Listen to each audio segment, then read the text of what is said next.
Di video ini gue pengen bagiin 9 aturan uang yang menurut gue harusnya tahu lebih awal. Jadi gue udah catat beberapa dalam video ini dan gue bakalan sharingin ke kalian sambil coret-coret di iPad sebelah sini. Aturan uang ini, ya ini kalian pakai ketika kalian itu punya penghasilan. Jadi sebelum kalian itu spending, sebelum kalian itu melakukan apapun, ya lu itu harus punya aturan terhadap keuangan lu yang ketat. Karena dengan aturan yang tepat, lu itu bakalan menghindari lubang-lubang yang salah, yang ujung-ujungnya bakalan buat keputusan-keputusan yang salah, yang efeknya itu 5-10 tahun ke depan, yang lu bakalan rasain. Aturannya itu ada tentang investasi, ada tentang menabung, ya ada tentang spending. Jadi langsung aja kita masuk ke peraturan yang pertama, yaitu Rule of 10. Jadi apa sih itu Rule of 10? Ya, andaikan gue itu pengen beli sebuah iPhone sekarang. Dan ini real case ya, gue pribadi terapkan dulu di tahun 2021-2022. Dulu tuh ada iPhone, nama itu XR ya. Kalau gue nggak salah dulu gue belinya itu di sekitar 10 juta rupiahan. Dan dulu yang gue terapkan ke gue pribadi, sebelum gue bisa beli HP 10 juta ini, gue harus punya net worth minimal atau kekayaan itu 10 kali lipat daripada iPhone-nya atau daripada barang yang pengen gue beli. Dan aturan rule of 10 ini berlaku sampai lu punya duit 10 miliar dolar alias 1 juta dolar. 10 miliar. Jadi contoh ya, ini lu pengen beli XR ya. Harga iPhone XR ini dulu ya, gue bahkan masih ada sampai sekarang ya. Ini harganya 10 juta. Berarti yang harusnya gue punya dalam peraturan gue itu 10 juta dikali dengan rule of 10, itu gue harus punya 100 juta. Baru deh dari 100 juta ini gue boleh melakukan spending atau head on tanda kutip ke sesuatu yang ya kita ngomong 10 juta gitu. Jadi contoh lainnya ya misal gue pengen beli mobil gitu. Ini gue gambar mobil sebisa gue ya. Nah gini ya, ini mobil. Mobil ini anggap ya harganya itu 200 juta. Berarti dengan rule of 10 ini, ya lu itu harus punya berapa? Bukan, oh gue punya duit 400 juta, ya gue cicil aja. Gue cicil 20 juta setiap bulan ya. Ya ini kan rule of 10, ini kan 1/10-nya gitu. Nah bukan kayak gitu caranya. Tapi kalau lu punya 200 juta, lu pengen beli barang 200 juta, mobil, selama lu belum bener-bener butuh, berarti yang lu harus lakuin itu, ya lu harus tabung dulu duit lu sampai 200 juta dikali dengan rule of 10 ya, yaitu 10 juta. Ya alias ini 2 miliar rupiah. Lu harus punya uang 2 miliar rupiah. Kalau lu nggak punya uang 2 miliar rupiah, lu jangan beli mobil. Ya lu Grab aja. Karena Grab, Gojek gitu kan, itu selalu lebih menguntungkan daripada lu beli mobil. Mobil itu hanya tentang psychological keamanan aja, ya tentang lu merasa aman aja. Sama kayak rumah, ya rumah itu bukan sesuatu yang wajib. Rumah itu bisa lu sewa. Ya rumah itu cuma psychological needs saja. Beli versus sewa, sewa itu pasti selalu lebih untung daripada lu beli. Aturan uang yang kedua, ya annualize everything. Nah, apa yang dimaksud dengan analyze everything? Misal, gue pengen subscribe ke Netflix. Netflix ini harganya itu 150.000 per bulan contohnya. Nah, yang gue nggak boleh lakukan dengan aturan uang ini, gue nggak boleh lihat ini, oh ini 150.000 per bulan. Yang seharusnya gue lakukan, ya itu gue annualize. Gue kalikan dengan 12. Jadi, kali 12, 150 dikali dengan 12, ini mendapatkan hasil kurang lebih 1,8 juta rupiah per tahun. Jadi lo harus lihatnya expense lo, ya itu dilihat itu per tahun, bukan per bulan, biar terasa itu lebih tinggi, biar lo bisa memisahkan apakah ini worth it atau enggak. Karena uang itu selalu terlihatnya itu kecil, ya ketika lo itu melakukan spending, misal ya lo beli kopi hari ini gitu. Oh gue hari ini beli kopi hari ini cuma 30.000 contohnya. Tapi 30.000 ini kan cuma daily. Ini per day gitu. Kalau per minggunya, ya oh misal gue 5 hari kerja ya, berarti gue kali 5 aja, 150. Per bulan ya, berarti berapa? Lu tinggal kaliin 4 minggu aja kan, 600. Kalau per tahunnya, ini berapa berarti? Jadi lu harus belajar buat dikaliin dalam 1 tahun. Biar lu bisa tahu expense bulanan lu itu bisa berapa sih gitu kan. Biar lu bisa tahu 1 tahun itu lu menghabiskan uang berapa dengan lu spend 30.000 per hari. Berarti 6 ya dikali dengan 12 ya. Kalau dikaliin dapat angka 7,2 contohnya. Jadi belajar buat dikalikan dengan 12 ya. Anualkan semua expense lu. Tapi jangan salah kaprah ya. Gue itu bukan pengen kalian tekan pengeluaran lu. Yang harusnya lu lakuin emang lu harus naikin income lu. Lu nggak bisa tekan pengeluaran lu gitu. Tapi dengan kayak gini, lu dapetin data, Netflix itu 150.000 setiap bulan. Jangan kayak gitu ya dah. Gue subscribe Netflix, gue bisa lihat ribuan jam, gitu kan, worth of films. Ini 1,8 juta setiap tahunnya. Apakah ini worth it? Nah itu harus tanya ke diri lu. Kalau ini worth it menurut lu, ya dan ya go for it gitu ya. Kenapa enggak? Sama kayak misal kopi. Apakah ngopi ya setiap hari, bangun kerja gitu kan setiap hari, itu worth 7,2 juta setiap tahunnya? Berdasarkan penghasilan lu sekarang. Kalau worth it, ya udah gitu. Tapi kalau nggak worth it, jangan dilakuin. Jadi belajar buat ngeliat atau belajar buat ngeevaluasi ya apakah ini worth it atau enggak, bukan berdasarkan per bulan, bukan berdasarkan per hari, tapi per tahun, ya dianualkan gitu ya. Itu aturan uang yang kedua. Aturan yang ketiga ya, selalu lihat dari yang namanya itu total cost. Ya, gue sebutnya total cost rule. Contohnya ya, lu pengen beli, kita sebut HP iPhone gitu kan. Misal ada 3 kameranya, boba gitu ya, udah iPhone terbaru gitu 17. Misal iPhone ini harganya itu 10 juta rupiah. Ini yang biasanya orang awam lihat ya, oh HP ini harganya itu 10 juta. Tapi faktanya HP ini bukan 10 juta. Faktanya setelah lu beli HP, lu itu beli apa? Oh, gue harus beli casing. Oh iya, gue harus beli misal tambahan screen protector. Ya. Oh, gue harus beli tambahan charger. Ini misal casing harganya 100 ribu, screen protector misal 100 ribu, charger misal 100 ribu. Terusnya nanti belum lagi, oh gue harus beli aplikasi yang ada di dalam, gue harus pindahin gitu kan. Gue harus beli A, B, C, dan sebagainya. Jadi total costnya itu bukan sebenarnya 10 juta, bisa aja misal 11 juta. Jadi belajar buat lihat semuanya itu dari total cost. Contoh yang paling simple ya lainnya, itu misal lu pengen beli mobil. Nah ini ilmu nih. Orang itu misal lihat, oh ini mobil, ya mobil ini harganya contoh 1 miliar. Ya iya sih, ini harga mobil ini 1 miliar gitu. Tapi harus lihatnya asuransinya itu berapa. Asuransi. Per tahunnya gue harus bayar berapa nih? Ya misal, asuransinya misal 50 juta rupiah. Contoh lainnya ya, gue harus ganti oli. Gue harus beli bensin. Nah bensin ini bisa berapa setiap tahunnya? Contoh, ya gue asal bunyi nih, 50 juta juga. Terusnya, oh ya dalam mobilnya ini misal suka ada rusak dan sebagainya, ban kempes. Ini misal kita ngomong additional cost. Gue nggak tahu apapun itu di luar sana gitu kan. Tambah misal ya kita ngomong 50 juta. Jadi harga lu beli mobil itu bukan 1 miliar. Harga lu beli mobil itu 1 miliar ditambah 50, tambah 50, tambah 50. Harga lu beli mobil itu 1,15 miliar. Gitu. Jadi belajar buat lihatnya total cost, bukan lu lihat di label atau price tag aja. Jadi ketika lu udah tahu bahwa ketika lu pengen beli contohnya HP gitu kan, ya harus casing, harus apa, terusnya nanti tambah lagi, misal harus ada iCloud kalau di iPhone gitu kan, harus ada storage tambahan, ini lu bayar lagi misal 100 ribu. Jadi buat nge-maintain HP ini ya setiap tahunnya, contohnya lu butuh uang 400 ribu. Jadi lu bayar 10 juta untuk mengeluarkan 400 ribu setiap tahunnya gitu. Nah terus ternyata kayak gitu. Misal mobil juga asuransi, lu bayar 1 miliar untuk mengeluarkan misal contohnya 150 juta. Jadi lu harus lihatnya lu mampu atau enggak. Makanya ini balik lagi ke peraturan yang nomor 1 ya. Lu harus punya 10 kali lipat rule of 10. Ini harus ada nih dalam cash lu gitu. Kalau uang lu itu pas-pasan, contohnya lu pengen beli mobil 1 miliar. Tapi uang lu contohnya itu cuma 1,5 miliar. Ya, habis nih. Ya sisa 500 juta. Tiba-tiba dalam 1 tahun uang lu tinggal minus ya misal jadi 350 juta. Ya berkurang 150 juta. Kenapa? Karena asuransi, karena bensin, dan additional cost lainnya gitu. 150 juta ini, ya uang lu sisa 350, jadi lu nggak mampu kan pada dasarnya buat beli mobil ini. Jadi belajar buat lihat yang namanya itu total cost rule gitu. Lu harus lihat total cost dari segalanya. Karena selalu ada yang namanya itu hidden cost dalam orang itu berjualan. Aturan yang keempat ya, ini menurut gue lumayan life changing ya, yaitu cost per use.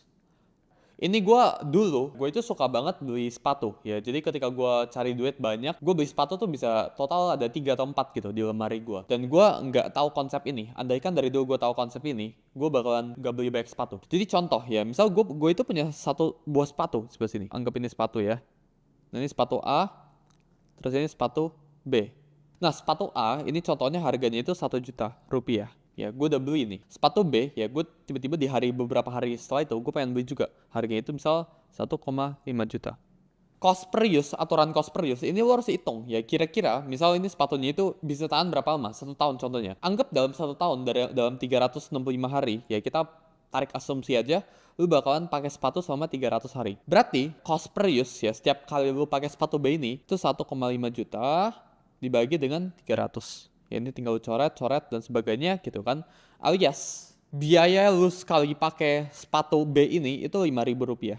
Nah ini kalau lu pakai gitu. Sekarang kalau misal lu ada 2 sepatu, misal sepatu A, B gitu kan, terus tiba-tiba lu beli lagi sepatu C gitu. Tapi kan lu nggak bisa kan pakai sepatu yang B sama C gitu. Ya lu nggak dapat kaki gitu. Kaki lu cuma 2. Ya berarti lu harus hitung dong. Ya misal C ini, gara-gara gue udah punya sepatu di sebelah sini, sepatu A, gitu kan, sepatu B gue udah pakai, sepatu C, misal ini harganya juga sama 1,5 juta. Tapi sepatu C ini gue pakainya mungkin cuma bisa 20 kali sebelum ini eventually rusak dan ganti seri gitu. Berarti yang harus gue hitungin ya, sekali gue pakai sepatu ini harganya itu berapa? Sekali gue pakai sepatu C ini harganya itu 75.000 sekali pakai loh gitu. Jadi belajar buat lihat dari cost per use. Gue pakai sepatu C 75.000, apakah ini worth it atau enggak gitu. Ya kalau menurut lu worth it ya gas aja gitu. Tapi kalau menurut gue ya kalau lu udah punya kebanyakan nih dan lu ngerasa ini nggak worth it ya udah jangan beli. Karena lu cuma pakai beberapa kali kok gitu. Lagian manusia itu bisa gampang bosenan. Jadi aturan keempat itu cost per use, lu harus hitung. Ya misal ini contohnya sepatu yang gue pribadi ada pengalaman ya. Gadget pun itu juga bisa. Kalau lu pengen beli 2 gadget, sekali lu buka gadget berapa lama, lu pengen beli mainan gitu, semuanya bisa diterapin. Aturan uang yang kelima ya, yaitu 30 day rule. Nah ini mungkin kalian sering dengar. Jadi belajar buat menunda ya 30 hari ke belakang. Nah sebenarnya apa sih ini 30 days rule ya? Anggap misal di sini ya ada sebuah HP ya, kita ngomong baik banget contohnya di sini iPhone. Ada HP di sini, lu baru lihat iklannya di luar sana di YouTube atau di Apple contohnya. Nah ini Apple langsung dia buat produk gitu. iPhone 18 contohnya. Lihat oh ini produknya bagus banget, kameranya bagus banget. Nah lu pengen beli nih, harganya 20 juta contohnya. Nah sebelum lu beli, belajar buat tunda. Pause ya, tunggu selama 30 hari ya. Jadi selama 30 hari ini lu tunda. Kalau setelah misal ini di bulan Maret lu tunda gitu kan, lu tunggu sampai bulan April. Di bulan April lu masih mau punya HP ini gitu kan, lu masih merasa oh gue pengen beli iPhone 18 ini gara-gara kameranya bagus. Berarti yang lu harus lakuin apa? Oke, lu beli gitu. Tapi kalau setelah 30 hari lu pikiran setiap harinya itu bukan tentang iPhone 18 ini, maka ini nggak worth it untuk dibeli. Jadi belajar buat tunda. Karena sebagian besar decision manusia itu dibuat ketika orang-orang itu, ketika manusia itu sedang berada dalam emosi, sedang berada dalam gairah gitu ya. Gue lagi pengen take action gitu. Jadi belajar buat nunda 30 hari. Tapi aturan 30 days rule ini nggak berlaku buat yang pertama itu obat. Jadi kalau yang namanya itu obat, lu nggak boleh tunggu 30 hari, lu lihat lu masih sakit atau enggak. Dan yang namanya itu kebutuhan pokok. Jadi kalau misal makanan gitu, nah itu lu nggak boleh tunda sama 30 hari. Dan yang ketiga itu kebutuhan mendesak ya. Kayak contohnya ban lu kempes gitu kan, atau anak keluarga lagi kenapa-kenapa. Nah itu lu nggak boleh tunda, lu nggak boleh menggunakan 30 days rule ini. Tapi kalau buat kesenangan gitu ya, itu biasanya bisa lu tunda sama 30 hari. Aturan yang keenam ya, itu discount rule.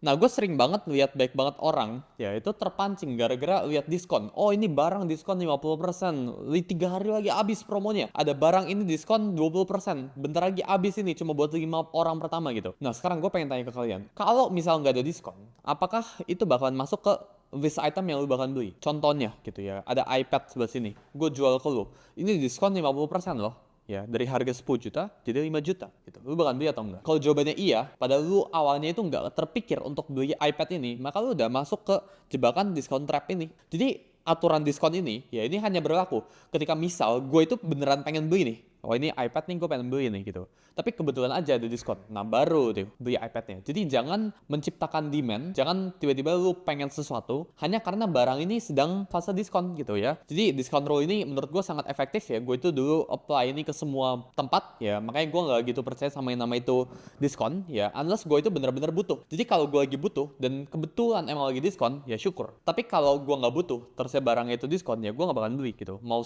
diskon besar-besaran apapun itu dan sebagainya gue gak bakalan beli. Kalau gue gak butuh gue gak bakalan beli. Jadi diskon itu bisa menurunkan harga, tapi jangan sampai penurunan harga itu menciptakan kebutuhan. Aturan uang yang ketujuh, nama itu temporary income rule. Kita sebut temporary income rule. Ya. Jadi contohnya ya, lu sekarang punya gaji 8 juta. Ya, tiba-tiba gara-gara lu kerja itu bagus banget, lu dapat bonus dari bos lu. Bonusnya itu misal dapat 20 juta. Nah, yang nama itu temporary income, ini kita sebut sebagai ini temporary income, gitu ya. Ini gue kalau kalian sering-sering nonton channel ini, gue bakalan perbaiki literasi finansial kalian. Jadi kalau kalian punya temen ya, yang bisa luangin beberapa puluh menit ya dari hidup kalian, karena misal video ini cuma 30 menit atau 1 jam, ya ini cuma palingan 5% dari waktu 24 jam lu itu. Ya, jadi bagikan buat temen lu yang lain kalau lu rasa video ini ada manfaatnya gitu ya. Jadi misal bonus lu itu 20 juta. Ya ini namanya temporary. Nah jangan sampai 20 juta ini lu ngikat diri lu. Tiba-tiba lu cicil rumah, KPR, lu cicil mobil. Nah ini jangan. Ya, yang namanya bonus atau uang kaget kita ngomong ya. Ini seharusnya lu investasikan. ya. Jadi temporary income rule. Jangan asumsi bahwa bonus ini akan segera datang. Ya ini kayak uang kaget. Uang kaget itu nggak bakal datang. Kalau lu make decision hari ini ya hanya untuk ngutang lu buat 5 tahun ke depan. Nah ini sangat-sangat nggak wise. Jadi kalau misal lu punya bonus 20 juta, jangan anggap lu bakal dapat 20 juta terus setiap bulan. Nah itu fatal cara berpikir seperti itu. Aturan yang ke-8 ya, belajar buat bedakan yang namanya itu fixed and variable. Nah ini penting banget. Jadi maksudnya apa ya? Yang namanya itu fixed cost itu apa? Ya makanan itu fixed cost gitu. Jadi bisa dibagi jadi dua ya. Fixed cost itu makanan, ya lu butuh minum, ya misal listrik, nah itu fix. Tempat tinggal, ya sandang pangan, nah ini fixed cost. Ya lu harus hitung fixed cost lo itu berapa. Jadi belajar buat kotakin. Ya ini pendapatan, ini pengeluaran yang fix atau pengeluaran yang variabel. Variabel contohnya apa? Misal bulan ini ada temen gue yang lagi ulang tahun gitu. Ya berarti kalau temen gue lagi ulang tahun ya gue keluarin duit, gue kasih dia kado gitu. Nah itu salah besar. Cara berpikirnya itu ini bukan fixed cost, itu variabel. Nah kurangin ya, misal kalau temen lu lagi ulang tahun atau apa tapi uang lu itu terlalu mepet, ya lu nggak usah lah beliin dia kado atau apapun itu. Ya lu tabung dulu lah, lu perbaikin dulu lah finansial lu. Baru lu setelah finansial lu oke, setelah semuanya oke, baru lu kasih kado ke temen lu gitu. Karena itu variable cost masukannya. Ya itu masukannya itu pengeluaran yang tidak tetap, itu sangat variatif. Ketika pendapatan lu itu sangat fluktuatif ya, terus ya lu hantem buat sesuatu yang lu nggak tahu juga ya pengeluaran lu itu bisa berapa, ini jadi berantakan keuangan. Aturan yang ke-9, loan to gift. Nah, jadi baik banget ya teman-teman gue di luar sana yang suka minjem duit. Jadi, so boleh gak gue pinjam duit buat ini gitu kan. So, gue boleh gak pinjam 10 juta dan sebagainya. Nah, gue yakin buat kalian yang ada uang, at least sedikit ya, dan teman-teman kalian itu tahu, itu suka pinjem uang ke kalian. Nah, jawabannya, boleh gak minjemin orang? Boleh. Tapi ketika lo udah minjemin orang, anggap itu sebagai gift. Ya, jadi jangan anggap itu sebagai loan. Misal, temen gue ada yang pengen pinjemin uang dari gue 10 juta, tapi gue nggak mampu. Jadi anggap uang yang lu pinjemin ke temen lu itu udah hilang gitu. Jadi misal temen gue pengen pinjem 10 juta, yang gue mampu hilang itu cuma misal 2 juta. Jadi yang gue pinjemin ke teman gue itu bukan 10 juta, meskipun dia butuhnya 10 juta. Tapi yang gue pinjemin ke dia itu 2 juta. Jadi kayak gue gift aja ke dia gitu. Gue nggak mengharapkan 2 juta ini balik ke gue uangnya gitu ya. Ya baik ya bagus, teman gitu kan. Kalau nggak balik ya udah nggak apa-apa. Ini emang uang dari gue pribadi aja. Jadi loan to gift ya. Belajar buat, jadi ketika misal lu punya uang, lu harus pikir lu siap hilang itu berapa. Lu jangan anggap temen lu ini bisa balikin uang lu. Karena kalau dia bisa balikin uang lu, dia nggak bakal minjem in the first place. Dia keuangannya itu udah bagus gitu. Kalau dia nggak bisa minjem sama lu. Jadi loan to gift ya. Lu ketika orang pengen pinjemin duit sama lu, anggap itu charity aja buat mereka. Anggap itu duitnya buat mereka aja.